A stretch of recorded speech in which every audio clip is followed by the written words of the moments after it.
Hi, it's State Senator Michael Hough here. I represent Frederick and Carroll counties. I want to talk to you today about a local tax issue in Frederick County, but I think it'll let you know some of the issues we face down here in Frederick County and across the whole state of Maryland. So this week, the Frederick County delegation met, as we do every single week. That would be the members of the House from Frederick County and the two senators, and we always come together and we talk about local issues. One issue that's been prominent over the last couple of years is the downtown hotel and convention center. A lot of people want us to build it using state resources and state funding to do it, even though it'd be a private entity. Many people like myself have brought up concerns we have with that project, being that we feel like the government would come in and you're picking winners and losers. You have the heavy hand of the government coming in and distorting competition, distorting the market. We've seen hotels like this across the state where the state has gotten involved, like in Baltimore City, and they've actually failed. And that's because the free market said they couldn't support it, and therefore the state tried to come in and provide the funding. It didn't work out. So one of the things we brought up today is my legislation that I proposed to the Frederick County lawmakers was that we would cap the current hotel tax rate at 3%. And let me explain why I did that. The city of Frederick and the county executive, Jan Gardner, had proposed that we should raise the hotel tax from 3% to 5%.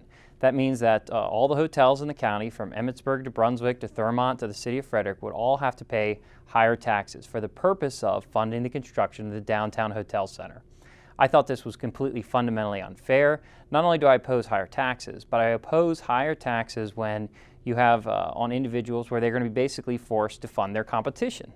So I would use as an analogy, if you own a flower shop, if you own a restaurant, if you own a gas station, could you imagine if you had to pay higher taxes so the state of Maryland could come in and build a restaurant or a gas station right across the street with you to compete against you?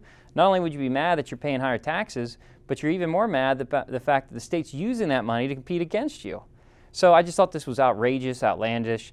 I brought the legislation into the Frederick County delegation, and they voted by a 5-3 vote to make it an official Frederick County position that we would cap the current hotel tax rate where it is, so in order to prevent the Frederick County County Council and the other folks that want to raise this hotel tax. And there was a lot of pressure on it, a lot of different lobbying groups, elected officials, and business people that really wanted us to raise taxes. And when I ran, I've always been honest about it, I'm opposed to higher taxes, and I'm opposed to the government coming in, picking winners and losers, being heavy-handed, doing crony capitalist type projects, things like that. So we stuck with our principles, and that's my hope, is that this session too, not just in Frederick County, but in the state, as your state senator, continue to work to keep taxes down and make sure your money is spent wisely. So until next week, I hope you have a great week.